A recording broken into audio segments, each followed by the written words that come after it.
everyone, welcome back to my channel. It is a triple celebration this weekend. So we are celebrating Lunar New Year. It is the biggest holiday for Vietnam and for many Asian countries. So I'm always excited about it because I get to wear the traditional clothes, or áo dài, which is what I'm wearing right now. And although it's been a long time since I get to spend the holiday in Vietnam, so hopefully I can do it in the near future with my parents, my family and all. And of course, we have Valentine's Day. I would just call it my day, V-Day, right? So today I can ask my hubby to do whatever I want. And for those of you who are in Ontario and some other provinces in Canada, we also get to celebrate Family Day. So it's an extra long weekend, so that is always nice. So a month ago, I had a giveaway for 2 hours, one-on-one mentorship with me. So thanks for everyone who participated, and I was able to contact all of the winners. There were a lot of good questions and topics, and so I'm putting together this video as a Q&A to address 14 common topics and questions that people ask. So let's get started right away.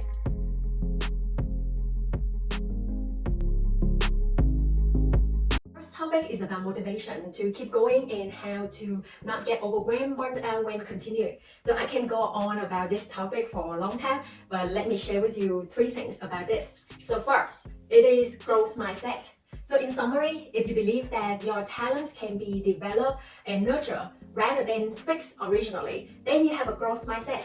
So essentially, this can be a source of motivation because you know that if you put in the hard work, if you implement good strategy, build up good habits, you can grow and develop. And essentially, I believe nothing is impossible and that I can achieve things if I set my mind into it. So this will help me feel less overwhelming when facing challenges.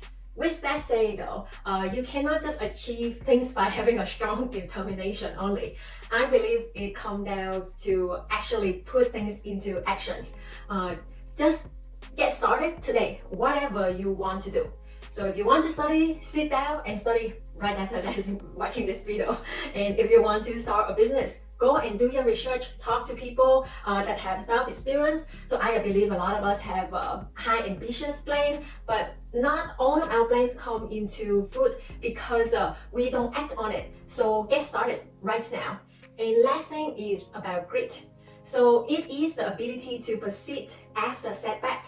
So you can watch the TED Talk from Angela talking about it and the power of passion and perseverance. So for me, having passion means you have a reason, know your why you want to do something. And being perseverance means that you don't give up until you achieve what you set out to do. So I do believe that life is a journey. So it is a marathon and not a sprint. So everyone has our own timeline, and don't get influenced by others. So don't compare yourself to others. Rather, you should compare yourself to your previous self. Have we got better? Is there anything that we can do to change after setback or failure? And what we want to do, take time to slow down so that you can recharge and don't feel burnt out. And the main thing is really to persist on the path that you set out for yourself and remember your reason, why you get started in the first place. The second common question is about time management. So I have a video about 10 tips on time management and productivities. Please check it out. It's all about planning, setting goals, prioritize, and building good habits. But let me tell you briefly how I studied for a 6-hour actuary exam back then within like 4-month period. So first, I will set up a schedule on how long it would take me to go through all of the material for the first round. So usually a month or 2. So the main thing is really to start early when you know exactly which exam to take next. And then to study consistently almost every day. So I work 8 hours per day, and in the evening I would spend 2 to 4 hours to study, usually with a friend if I can, to motivate each other. And during the weekend, I then study like maybe 4 to 8 hours every day from Saturday or Sunday, or maybe I would take a break if I feel like I need a break just to get recharged or do other things. And I would study like that for like paced out and consistently for 3 months, and in the last month that is where I really stay focused in the material into like pushing myself through for the last push. So I would make my own summary notes, memorize what I need to know, and then lots of practice question, practice exam to ensure that I can recall different material, different topics to know what they actually are. And so it's just like to mastering what I already know. So for me, it's all about like knowing everything, but you don't have to know anything perfectly. So I will make a full video about study tip for professional exam like the actual exam and the CFA's exam. So stay tuned for that. The third topic is about networking. For me, networking is simply building relationships professionally. Actually, I didn't really get it when I listened to those career workshops talking about networking years ago, but I have to admit it is really simply just like that. It is about making friends professionally. So you should ask yourself, how would you make friends normally, or how would you want to make friends? Then apply the same thinking and mindset when you want to make professional friends. So there are friends that you need more time to warm up eventually, and there are friends that you kind of just hit up right away, right? But at the end of the day, to build a strong relationship, you do need to put in the time and the effort. And personally, I find it's the easiest to build connection when working together or doing activities together. So this is why I participate in a lot of extracurricular activities back in school, and also do a lot of volunteering now that I'm outside working. And that is how I can meet a lot of different people in different environments and make many meaningful connections. Regarding LinkedIn, I think it can be a great tool for networking if you know how to use it efficiently.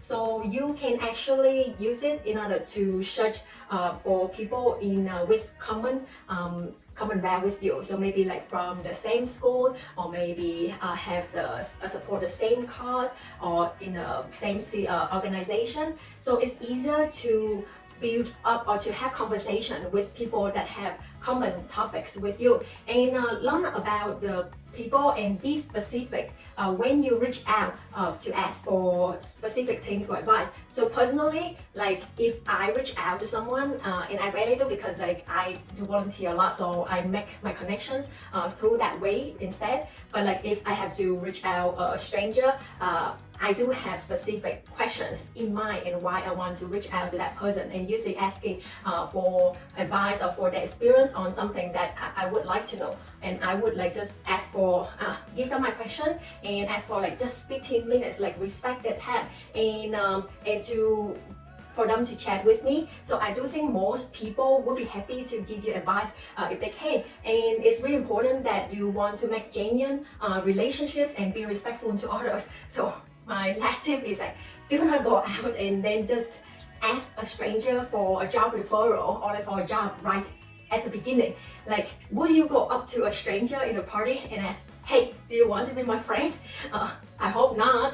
So let's get to know the person first and build meaningful connection. And the more exposure, the more connection you have, eventually sometimes it's just like knowing the right person at the right time for the right opportunity. And that's how where it gets started. And if not, it's like it's always great to know more people and to have good relationships with everyone, because you never know if you're gonna come across them again in the future.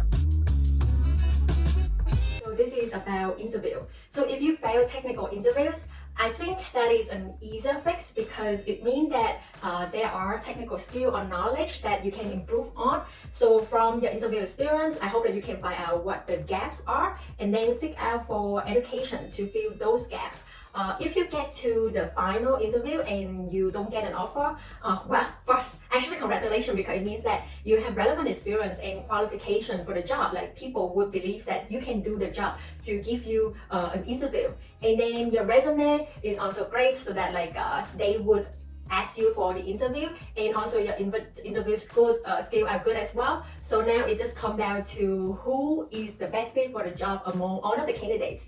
So I think this involves a bit of luck, like whether you happen to be the best candidate at that time, or whether the hiring manager would like to go with someone else who has the most potential versus someone who has proven experience and more. So there are other factors into play. Anyways, don't feel discouraged. Just continue to apply to jobs. Do your research, master the job search skill like networking, resume, interviews, your elevator pitch. I do believe if you are prepared when the opportunity comes, you will be ready and you will get it. I made a video talking about the various actual roles an actuary can work in, so you can check it out here. I also have a series of Get to Know an Actuary to feature actual professionals working in various areas like pricing, marketing, internal audit, so that you can understand the work a bit more. So definitely subscribe and turn on notification bell to watch out for my actual career path. So I'm consider myself as a risk actuary as I work in the risk management function area, and there was also the specialized track that I did for my FCIA exams, so the ERM and corporate finance track. So essentially, our job involves identify risk, measure risk, manage risk, monitor and report risk on a holistic way rather than on a silo way. So I have a video about 4 risk management techniques that you can apply to personal situation. So you can check that out as well. So previously, I worked in wealth management, analytics, and non-par pricing development areas. But I know I like oversized areas where I can see things on a bigger picture and provide advisory and consulting. And I also like to work on new projects and like new challenges. And I think this is where the risk function suits me the most. So my education also include business, CFA, data science, and computer science. So all help with it because I can understand both the financial risk and like insurance market credit, and also the non-financial risk like strategy, technology, and other operational risk. For which FSA track, essentially it doesn't really matter which track that you choose, because when you are qualified actuary, then you are a qualified actuary. It doesn't matter what track or which actual organization that you are a member of. The usual advice is choose one that will help you pass the exam the quickest. So you see people choose the track that is related to their working experience. So I chose corporate finance because the topic are more interesting to me and I already have some knowledge in those areas. And there are some caveats though. Like if you want to become a fellow of the Canadian Institute of Actuaries in Canada, I believe the general insurance track is still not recognized yet. And sometimes if you work for a life insurance company and then you decide to do a pension track, your company may question why you want to do that. But I think if you have a good reason, they will not stop you from doing it. Okay, so I'm not sure about the context of this question, but the answer will be it depends.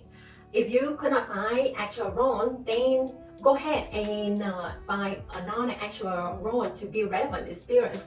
I didn't get an actual role until my last co-op term. So my first 3 co-op were in tax, capital budgeting, and strategy. So I was able to develop a soft skill and demonstrated some quantitative knowledge. I also passed 1 actual exam, and all of those helped me to get my first actual co-op job. So main thing is to build relevant experience, transferable skills, and show what you have learned and how you have grown from those experiences. So now, if you have a chance to go for an actual role, but you rather want to go for all the non-actual roles, then I would question whether you actually like the actual path, and if an actual job is not appealing to you. So yeah, just find out from yourself, like what is the reason why you want another, or what is your reason that you want to pursue the actual path. For actual software, I would say Excel is a must, and it is also a typical application that is used in many corporate jobs, so you definitely should want to master it. So knowing VBA is very helpful too, and of course there are some specialized actuarial software that we can use like GGY, but those, it's not like you can pick up or learn about those if you're not working in a job that already have those, so the usage is available.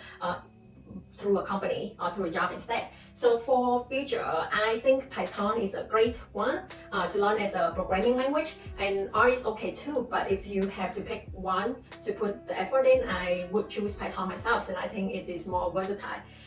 And about new application, the concept like machine learning, AI, sure, always good to keep up with new trends or like new applications that potentially would be useful for actuarial roles. But your initial focus should be to pass your exam and perform well at work. So you can always learn more stuff once you finish all of your actual exam. So I only started writing my CFA exam and doing my master after I finished all of my actual designations. So for actuarial application outside of work, if you consider the skill set that we can develop being an actuary, like problem solving or analytical skills, those can be applied to many things that we can do. If you are talking about specific knowledge, I would say an actuary is also trained to solve many business problems, like pricing a product. We are trained to evaluate risk and pricing insurance products, but you can apply that to price any other products. So if you want to do a startup, perhaps you can build like a pricing service or model that helps small business to price their product appropriately. And only when one can price appropriately that a business can be profitable in the long run. So that is a very important application. And one of my friends, fellow actuary, he's doing a series of 101 business problem that fresh actual grad can help solve. So I will leave the link to his website for you to check it out. 10. So benefits encounter as an actuary. I would say there are lots of benefits. So when I was writing exam, my pay increased after each exam passed, so I could see a direct link between my effort and financial compensation. And at my company, once we get the fellowship, we will be in an associate manager. So we are already set up on a good trajectory for our career to be in the management level later on. So after going through all of those actual exams, I built up great discipline and good study habit so that I can continue pursue continuing education and also have confidence that there's nothing that I cannot learn, just whether I have passion for it or not. From my knowledge, the entry-level market globally has been higher supply than demand, and then industries can be competitive because there are more students choose to study actual science in school than the number of new actual jobs available for new grad every year. But not every student studying actual science decide to become an actuary, and eventually only the one have the passion and perseverance remain. So for mid-career to senior levels, there is a shortage for experienced and qualified actuaries. I would say that is more so in the emerging market than in mature markets like in North America. So I suggest to reach out to actual recruiters to know more about the various job opportunities and also the actual markets in your areas. I have 3 tips for actuarial students. One is to build experiences through extracurricular activities and volunteering on and off campus, like participate in actual student association if there is one at your school, try competition to apply your knowledge in practice, or volunteer in different roles where you can build your soft skill like communication or leadership. And even if you don't end up to pursue the actual path, these skills will be helpful for you. Second tip is to make as many meaningful connections as you can. So I never imagined that I would have started a YouTube channel ever, and the initial support I got from my friends and acquaintances that I knew from long time ago, like the actual community in a way quite small, so you never know if you will come across someone. So it's always good to make good connection. And last, enjoy your university life. This is the only time you have scheduled break. Once you start working, it is non-stop. You only have a few weeks break for the year. So enjoy your university life as you can, because I think that's also the time where you can be carefree and you don't have other burdens in life. So people expect that you will make mistakes, and that's okay if you do. So study hard and also play hard. So general advice for newbie on the actual path, I would say first is to do your research and see if this is the path for you. So I believe that there are so many career options out there, and at the end of the day, according to the Japanese people, the secret of happiness ikigai is to find something that you like to do, you're good at, you meet your financial goal, and also it is meaningful. So it's great if you can find them all in your job. So check out my 7 tips on how to choose the right career for you in this video here. And if you are committed to pursue this path, my advice for you is to persist. There are many exams that you have to write, and it's okay that you fail. So keep going and remind yourself why you want to pursue this path in the first place. And last, don't just studying on the time though. An actuary of the future is one that is well-rounded and building good business acumen and soft skill and connection. So keep that in mind too.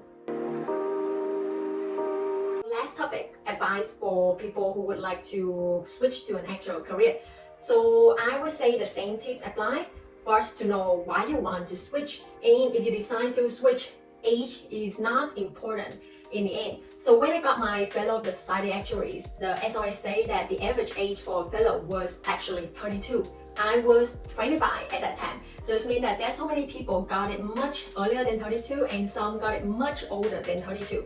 So if you are 30 now and it'll take you 10 years to get to your fellow, so imagine when you are 40, you already have 10 years of working experience and you still have 25 more years to go until the retirement. So very Wang didn't start her career until age 40 and she's so successful now. So it's not when and how you start a career, but it's about how you have it at the end at your career. So everyone has their own timeline and path. It's never too late to figure out what you like and pursue your passion. So this video is definitely longer than my usual ones, but I wanted to address parents' questions and I hope you find them helpful. So I do read all of the comments and questions and try to answer them when I can. So don't be shy in asking them in the comment section on the videos or on my other social media channels like Facebook, Instagram, or LinkedIn. Although recently I'm most active on TikTok since I'm doing a daily gratitude journal just for fun though. Anyways, happy Lunar New Year, happy V-Day, happy Family Day, and I will see you in next video. Bye!